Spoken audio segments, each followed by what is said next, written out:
Thanks so much for the introduction. Good morning, everyone. It's really an honor to be here. Thank you so much for the organizers for inviting me and for organizing this great summer school. I also want to thank the translators who are doing work here, invisible work, very important work. So I'm based in Lund University since only 6 months. So the talk today draws from collective research that I've been part of at the Autonomous University of Barcelona, the Barcelona Lab for Urban Environmental Justice and Sustainability. I was a postdoctoral researcher there from 2016 to 2021, working on this large European Research Council project on green gentrification. So this is what a lot of the work that I'll be talking about is drawing from this. And the talk also draws from work that I've been involved in as a PhD student, looking at housing justice in Barcelona and in Sabadell, in the metropolitan area from 2013, and then as an activist in the housing movement in Barcelona until 2018. So the lecture has 3 parts because I wanted to get a sense how many of you study cities or work in cities with your research? Great, okay, so half-half. So I thought it was important to start a bit with why cities and contextualizing urban interventions and visions a bit historically and today, because I think this is important in terms of how sustainability and greening is addressed in cities today. The second part of the talk is challenges with green and sustainable cities around gentrification and housing inequalities in particular. And the third part, which I'm going to focus the most on, is what can be done. I think we know there's a lot of problems, so it's important to think, what can we do, especially collectively, to change this. And in this sense, I'm going to be thinking through kind of giving some provocations around commons, public, and private relations. So to start with, maybe for those of you who work with as urban researchers or in urban space, this maybe is very old news. I know when this data came out that in 2015, over half of the world's population lived in cities. Almost every academic paper you read on cities would say half the world's population lives in cities. So this is a bit like old news, but just to say that this is only a trend that's growing and there's more and more urbanization expected to take place, where 66% of the world's population will live in urban areas by 2050. Also, to give a sense of the distribution, for example, in Latin America, 80% of the population lives in cities, 82% in North America, and about 3/4 of Europe's population lives in cities. And the projections suggest that 90% of urbanization until 2050 will take place in Africa and Asia. So those will be the places where there'll be most urban development taking place. For me, I think this is a fundamental reason of why cities are important, is they're really key sites in larger processes of capitalist production and circulation. And this, of course, is connected to and is reflected in the socio-spatial organization and governance of cities, as well as social conflicts that take place. So this is really important because this points to questions of equality and inequality. So who has access to housing and services, depending where you live, in what neighborhood, your class, your race, and also questions around sustainability and justice. And so, of course, it also raises questions about how to plan compact, resource-efficient cities, for who is protected from extreme climate events, and that sort of thing. And of course, who decides how this happens? For me, I'm quite inspired, and I think the urban has a lot of possibility as sites of insurgent struggles over democracy, over capitalism, and urban space itself. We saw this through occupation starting in Cairo and happening all over the world, which was claiming the city as a place to demand rights, to demand different ways of living and being, and really to claim the use value of cities over the exchange value. and thinking of cities as commons, where we're trying to think more collectively about how these processes happen. So I think it's important to contextualize, as I said, urban interventions a bit more historically. I'm going to do this very briefly. What is now called urban planning, of course, emerged as public intervention to improve and to modernize the city. In the middle of the 19th century, the center of Paris was overcrowded, dark, dangerous, and unhealthy, and Napoleon III commissioned this huge public works program from the civil servant Georges Haussmann between 1853 and 1870, so 17 years of construction. If you think this is bad in where you live, having construction, imagine 17 years. And basically, huge parts of Paris were demolished, were these kind of healthy, there were unhealthy medieval neighborhoods, wide avenues were built, parks and squares, fountains, sewers, aqueducts, and this was seen, of course, as modernizing and improving the city. At the same time, Republicans saw Haussmann as an autocratic figure who destroyed Paris's historical heart and used boulevards to destroy slums and to better control uprisings. So these sorts of interventions are really top-down, state-led planned interventions that are meant to improve city life, and in many ways do, but also through a very top-down, rationalized approach. Along this line, the idea of city as utopia also emerged in this period.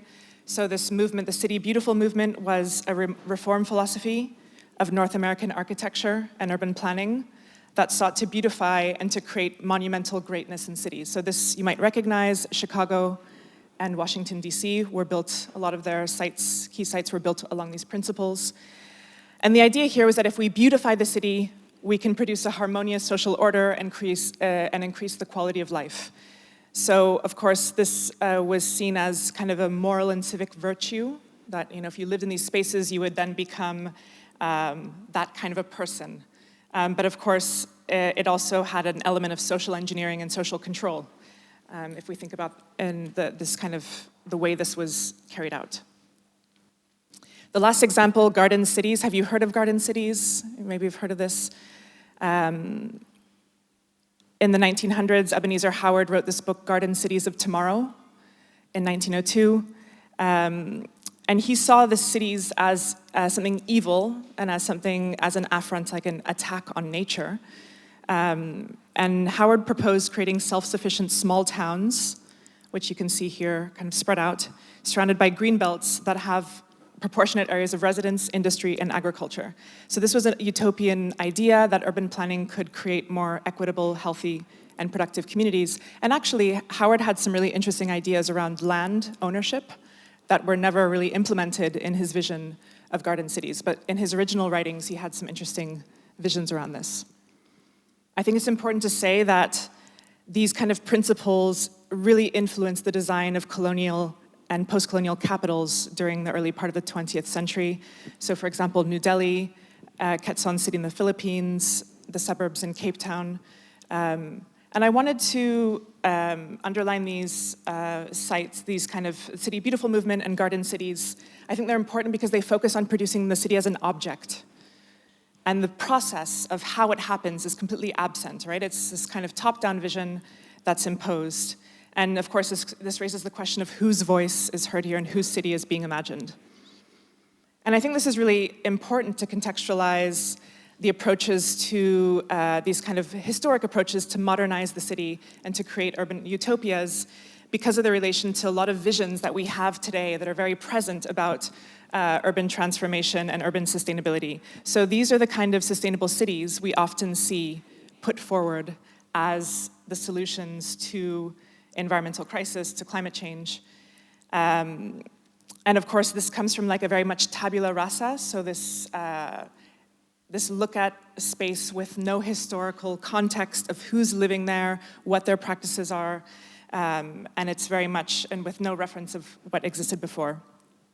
These are often built through public-private partnerships, and there's no ideas of commons or collective organizing in sight in many of these places. So for example, Masdar City is an infamous eco-city across 6 kilometers, supposed to house 50,000 people. powered 100% by renewable energy, completely car-free, and it's supposedly going to be the first zero carbon and zero waste city in the world. But of course, who is it for? Who's going to live here? Who's working on building these sites? Where will the workers who take care of like public sector workers who take care of kids, who work in hospitals, where will they live? There's a lot of questions around this, and so the question is, who are these green sustainable cities for? Are they going to be ecological enclaves or collective, or will they provide some sort of collective planetary security? This is I think this important concept that Hodson and Marvin raised in their paper, Urbanism and the Anthropocene from 2010. They kind of juxtapose this kind of, is it an enclave for a certain select type of people? Or are we building these kind of new eco-cities, eco-neighborhoods as collective planetary security, where they're actually connected to other parts of the city and not creating an isolated enclave for the few?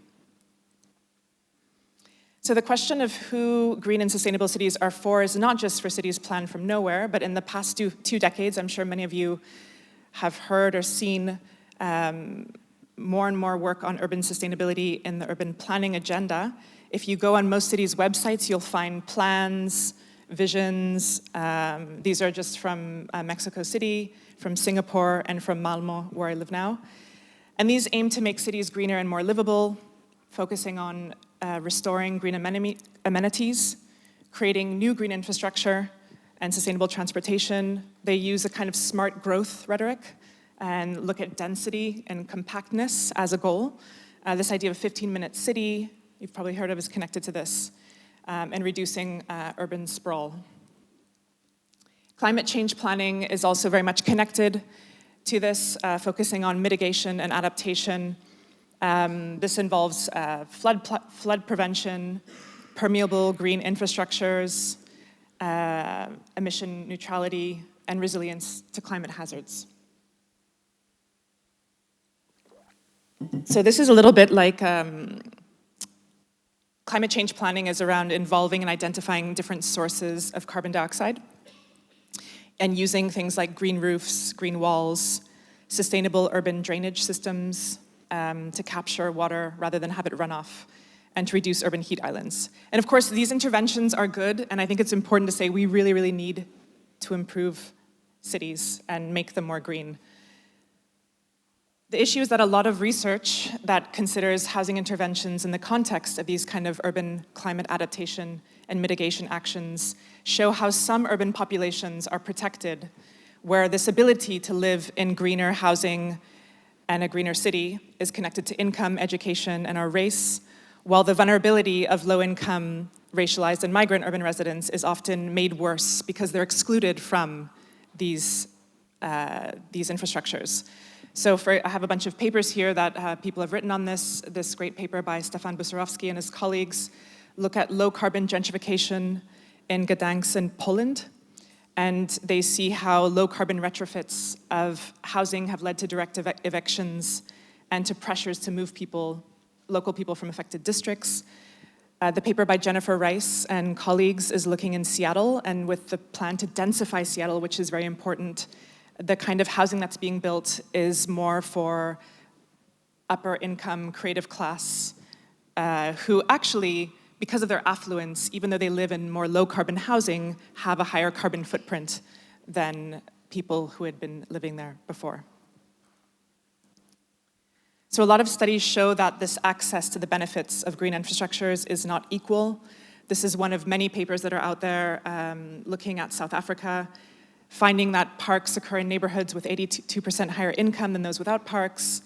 White-dominated neighborhoods have 12% higher tree cover than others, and so forth. And maybe this shouldn't be surprising because we know there's significant inequalities in our societies and our cities, but when we implement greening, often there isn't an awareness of these inequalities, so they tend to be exacerbated through interventions. And I think the key question from a political ecology and environmental justice perspective is who is producing what kind of socio-ecological configuration for whom in today's cities. So whose knowledge counts, whose voice counts, whose perceptions and views of daily life and how they should take place in the city are being drawn upon. So as I mentioned at the start, I worked as a postdoc for 5 years in this European Research Council project called Green LULUs, Green Locally Unwanted Land Uses. And this term, locally unwanted land uses, is a term from urban planning that has traditionally been used to refer to sites like landfills or kind of environmental bads that are uses of land that are unwanted by local communities. So people do not want the landfill in their backyard. And this is kind of was proposing a different view on this, of saying sometimes greening can be a locally unwanted land uses for some communities.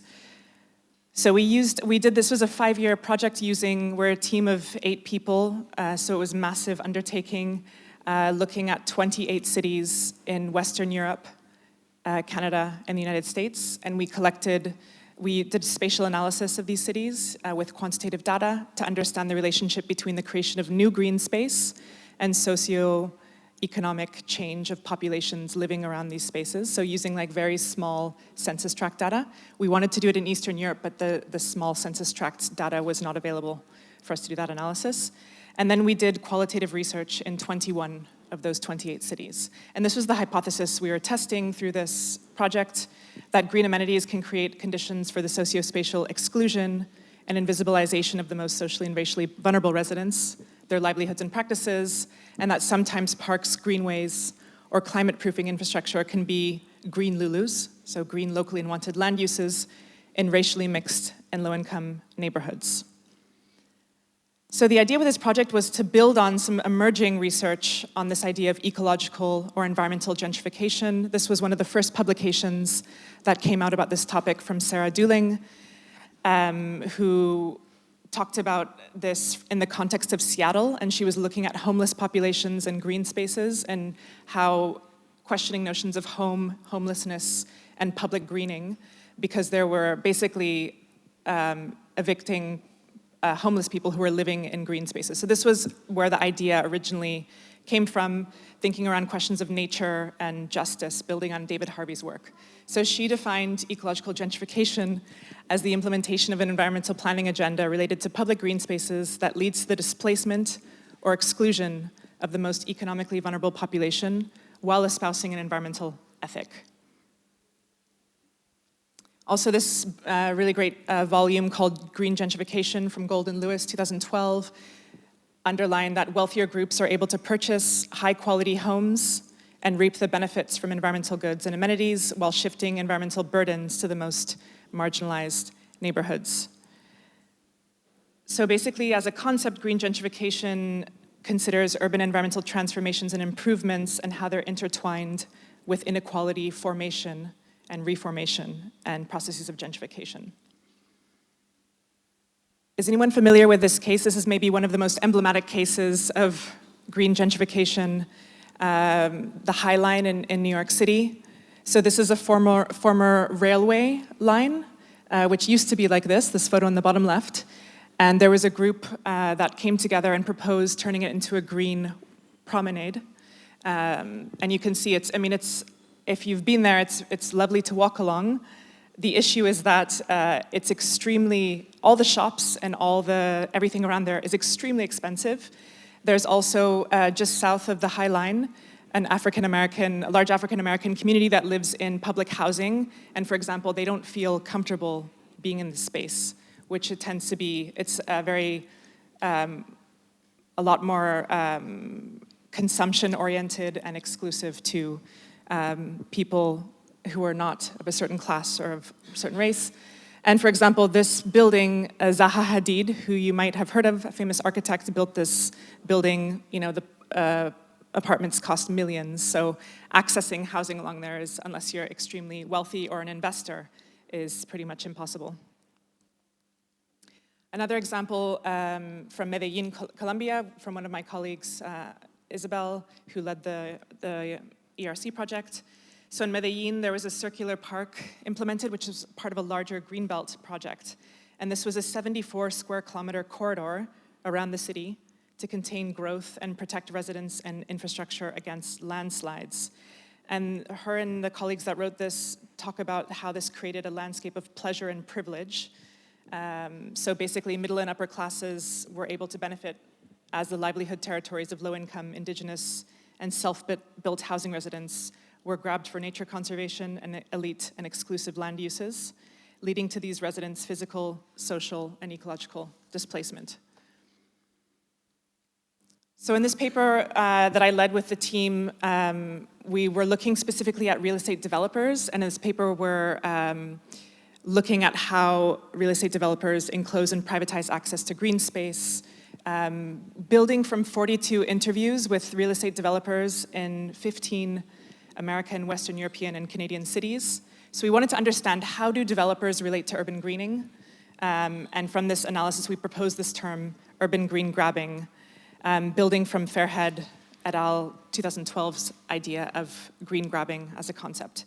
So this concept underlines how developers, financiers, and wealthy consumers they're able to appropriate value from nearby green amenities and to extract higher rents. And this is simply because they own property next to a green amenity that they can sell or rent for higher prices. So I think the really critical issue here is a lot of these green amenities are created with public funds.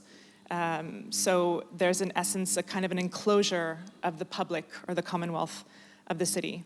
So we propose this as a political term to highlight this uneven distribution of value between different classes and fractions of classes. So not only between working class and middle class consumers and housing developers, but also between developers and financial investors who desire green housing for their portfolios. Because this was something a developer told me, for example, that they knew that the investor that was backing it was interested in having a green property, and this was a big, important for the cap of the investment portfolio who was lending the money for this project. So this was one paper that, as a team or parts of a team, we published about 20 publications out of this project, so there's lots to read if you're interested. I just put these up here, some examples. The top left paper is kind of the parent paper with the quantitative analysis of 28 cities, looking at how greening plays a role in gentrification in these cities and where it plays a leading role or a subsidiary role, according to this analysis through time from 1990 to 2016.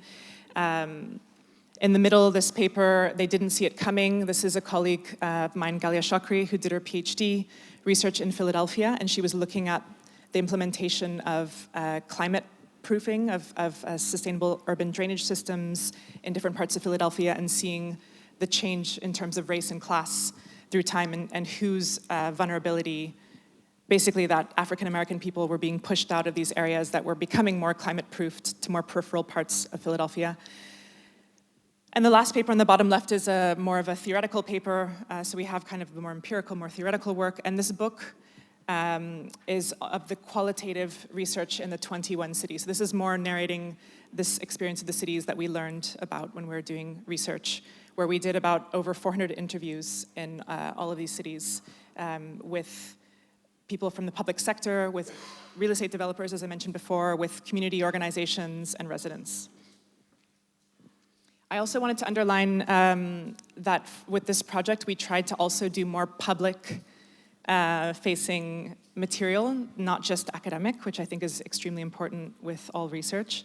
And so we built this web documentary, which if you want to visit, it basically uses video and maps and photos to tell the story of different cities where we did research. So we have Barcelona, Nantes in France, Washington, DC, Montreal, Boston, and Seattle. And you can go and click and watch videos and learn more about this. We also have a documentary that we built from this and a lot of other resources. So feel free to visit this website. So with the rest of the time, I think, like I said at the start, we know there's problems. We know there's a lot of issues like that. We want greener cities, but that they are excluding certain type of people. So, I mean, what can be done is the question here. And how can we plan, how can planning move away from urban greening being embedded in the politics of unequal redevelopment, competitive urbanism, and land speculation, and how can cities be truly just and emancipatory for all, rather than a driver of new social and racial injustices. So one thing we also tried to do from this research was to understand in the cities where we did our research, what are cities doing and what can cities do? And so we built this policy and planning tools for urban green justice toolkit.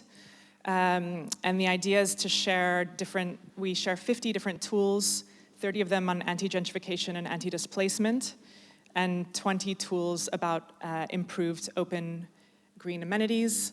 So to give a sense, these are the anti-displacement policy responses.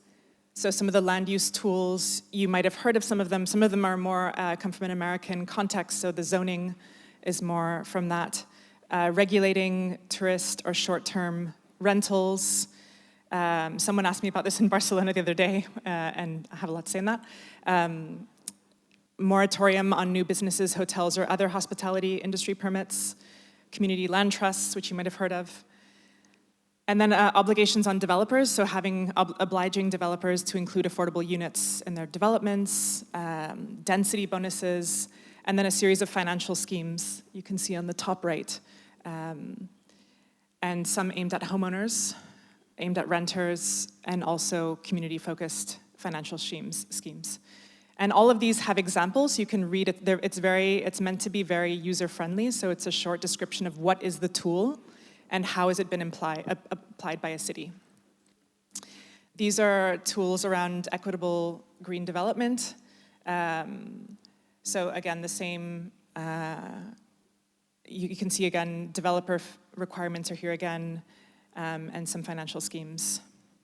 So I wanted to also say that, of course, it is possible we can, of course, also create green spaces that are not, that aren't probably going to be gentrified or that have a lower risk. A lot of this has to do with the location of these spaces in the city. But this is an example in Barcelona of an inclusive green space in a working class neighborhood. No Barris, which is on the edge of Barcelona. Part of the reason why is it's like very much the housing stock is from the dictatorship, and it's not an attractive housing stock for investors or high class residents to come move there. But what the city really did in this project was to try to support existing social and material capital while improving the community's access to different infrastructures, social housing, and public spaces. And I think what's really important with this kind of intervention is that it wasn't underpinned by a city brand, because a lot of the greening that's being built in cities today is part of branding cities as green, as sustainable, and so this was not part of this kind of discourse, in part because it's not in the center of the city and it's in a more working class area. But these, it's a kind of spaces that's very used, and it promotes the socialization and free play of children. This is, sorry it's cut off here, but my colleague Carmen Perez del Pulgar, who is also doing her PhD in the project, wrote this great paper looking at play spaces and children in relation to gentrification.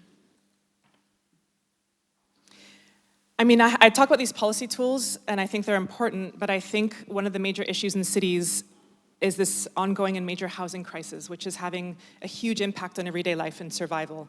And it's often ignored in local government's green city discourse and practice, or it's seen as something separate, that another agency in the city should deal with housing outside of greening.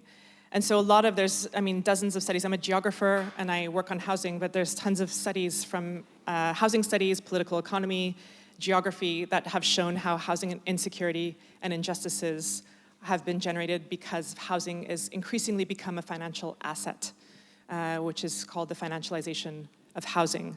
And this is a major vector for dispossession of people because, of course, the focus is the exchange value of a home, not its use value and its value as a place to live, but the value of housing because of the future rents it will bring in. And so I think what concerns me is that a lot of the policy tools, for example, the developer requirements and other public sector tools are often negotiated, bypassed, or ignored by the private sector. So there's often this complicity between public and private interests to attract economic development. Of course, when you bring in higher income residents, you are able to capture more taxes. And this is kind of the priority of a lot of cities. And I mean, in a lot of my interviews, I did research in Glasgow and in Montreal. In Glasgow in particular, they were saying, the planners in the city were saying, gentrification isn't bad. We want gentrification. And so there's this, this like really difficult situation. And so what I wanted to, and I think also importantly, what Daniela mentioned the other day with the levers of housing in Spain is really, I think, the most effective way to combat housing financialization and speculation, which is really critical if we're going to talk about people being able to stay living in a city that's greening, or any city for that matter, is through collective organizing. So basically making housing in the city not for people and not for profit, as this great volume by Neil Brenner and other colleagues say. So as I mentioned at the start, I came to Barcelona as a PhD researcher to learn from and with the Plataforma de Afectados por la Hipoteca, the platform for people affected by mortgages. And I came in 2013 to Barcelona and Sabadell, and I subsequently became an activist and an activist researcher in the movement. And these are kind of the common, I mean, this was a moment with a massive housing crisis in 2008 in Spain, which had a huge impact. Hundreds of thousands of people unable to pay their mortgages. There was a huge amount of lending, and people were encouraged by the state to buy housing. And as interest rates went up and massive unemployment happened, hundreds of thousands of people couldn't pay for their housing. And this is what spurred this movement, which has been probably the most important movement in Europe around mortgage debt organizing to take place. So these are the kind of actions to block evictions. People pile themselves in front of a door to stop people being evicted. A lot of housing movements do this in other parts of Europe, have taken this strategy, which started in 2010. Actions to occupy banks to get debt forgiveness for people unable to pay their debt, because an important thing in Spain is that if they give the house back to the bank, the debt is not forgiven, but people still owe the outstanding amount because the housing is auctioned off for a quarter of the price or less of the price than people bought it. So people are left with homeless, evicted, and with a debt of 200,000, 300,000 euros easily if you live in Barcelona because the housing was so expensive. And these collective assemblies are really absolutely fundamental for also people becoming politicized subjects of changing how they act and see the world. And I'll talk a bit about the occupation of housing. And so what I wanted to propose from my work based with the PA, and to share a provocation that I think is important for us to think about in terms of how we transform cities and practices of direct action, is what I call insurgent practices, which are practices that rupture the speculative housing financialization dynamic that's driven by the private sector, and it's often facilitated by the public sector, and how these kind of practices open up possibilities for more egalitarian urban futures. So if we consider that, like I said at the start, if we think about urbanization and private real estate development as forms of enclosing the commonwealth, or at least wealth that's held socially in common through public ownership, or that is used as a commons, these kind of insurgent practices can contribute to bringing this back into some sort of a common space. And so what I argue also, this other paper from Occupying Plazas to Recuperating Housing, is that through these insurgent practices and being in common, people enact equality themselves. So it's great, we need policy change, we need to do this, but we also need results for people every day, because we can't wait for these policies to change, especially when the dominant interests aren't interested in changing them. And so just to make this more concrete, I spoke a bit about the context before, but I think it's important to give a bit more. So as I said, the PA was formed in 2009 in response to the crisis in Spain. So 25% of the population was unemployed, and non-EU residents, so non-European immigrants, had 50% unemployment. So this was also very much a racialized issue in Spain.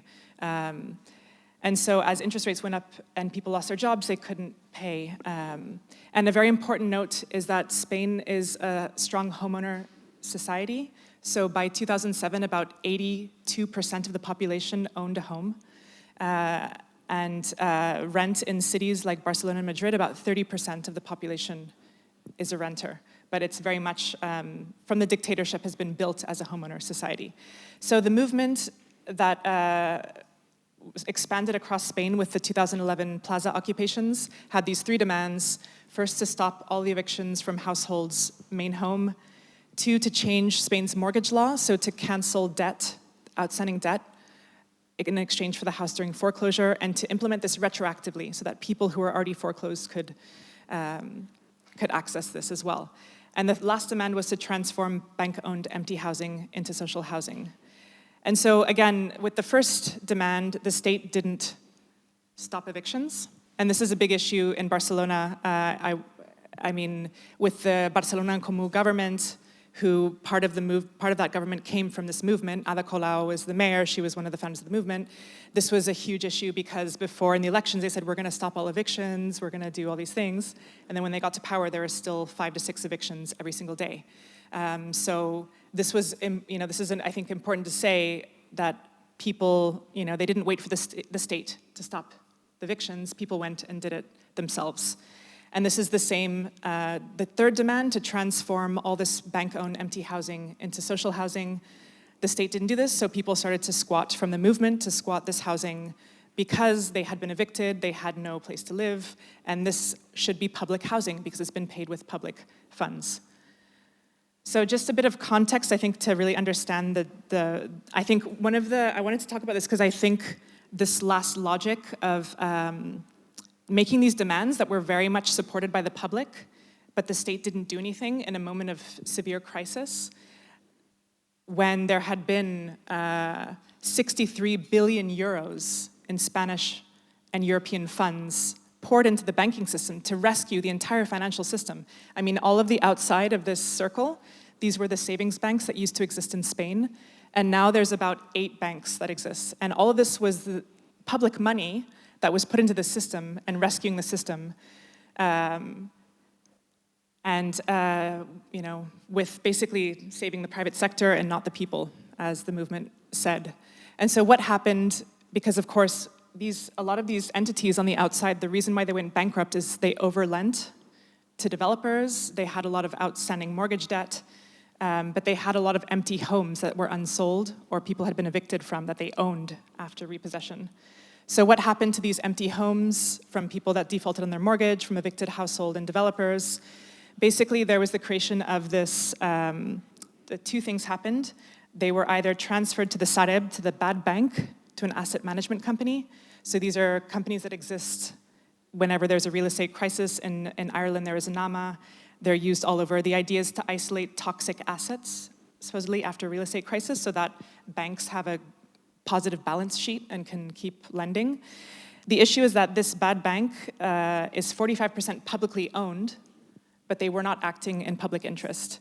They had about 100,000 dwellings that they became owners of, and only after pressure from the social movement to turn them into social housing, a very small amount, maybe 1%, were turned into social housing. And the idea of the Sareb, it's supposed to sell these properties at a profit by 2027. Supposedly to get the money back that was invested. And then on the other hand, there's been a huge influx of private investors coming in to buy up all the real estate in Spain. So these were platforms of banks on the left, on this right-hand diagram. And you can see, maybe you know some of the names, especially Blackstone, Cerebus, Lone Star.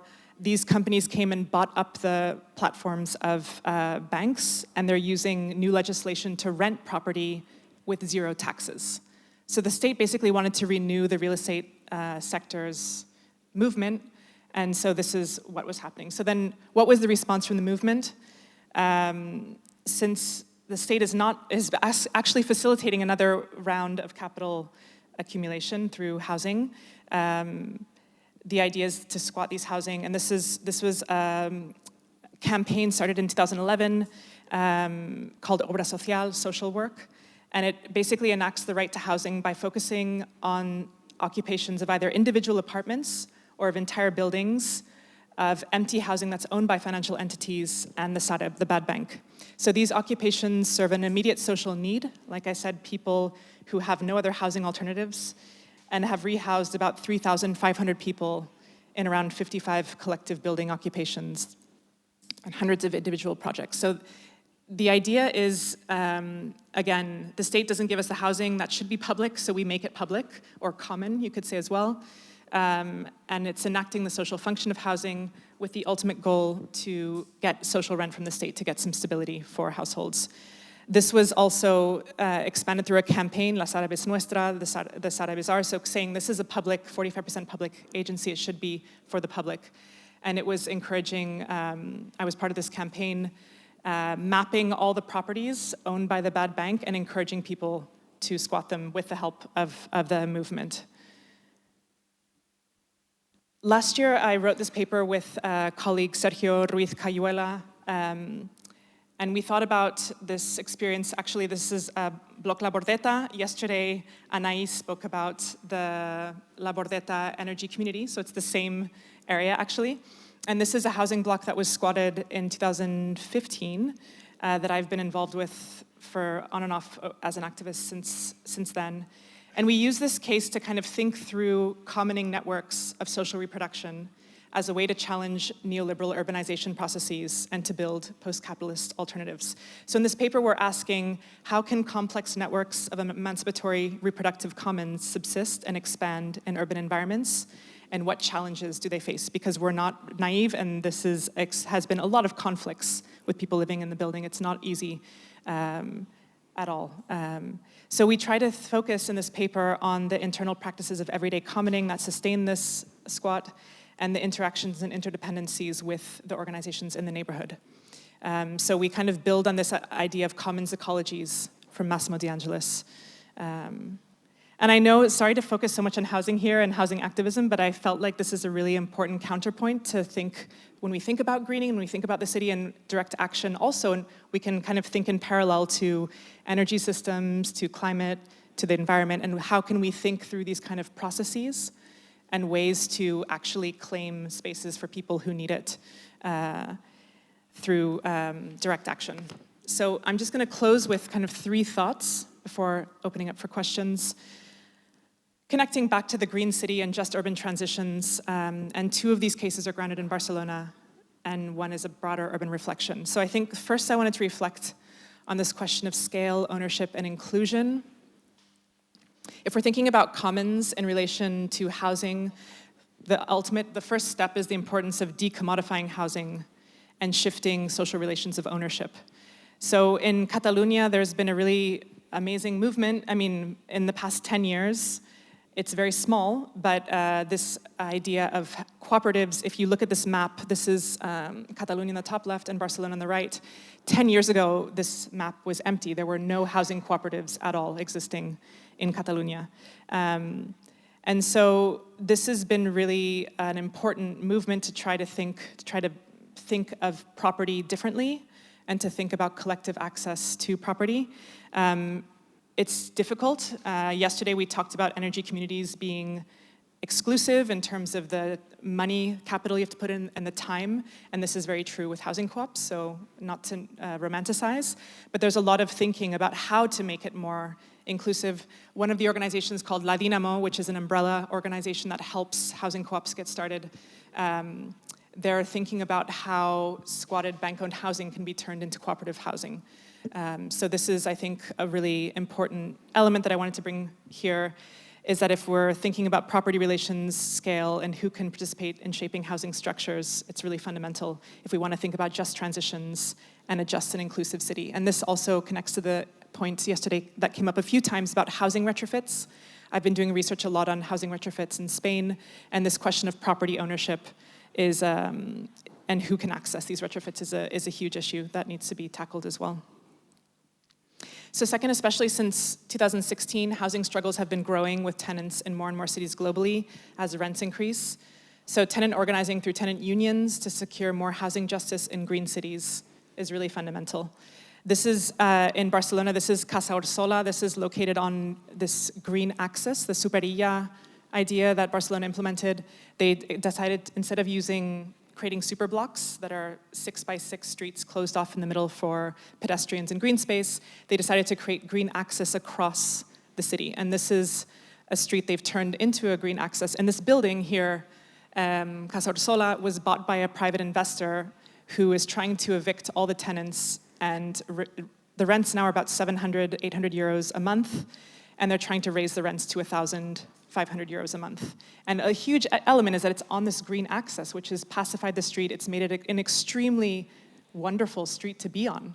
But the people who have been living there are being faced with these kind of pressures. So I think the tenant organizing is really fundamental to also visibilize and to counteract this.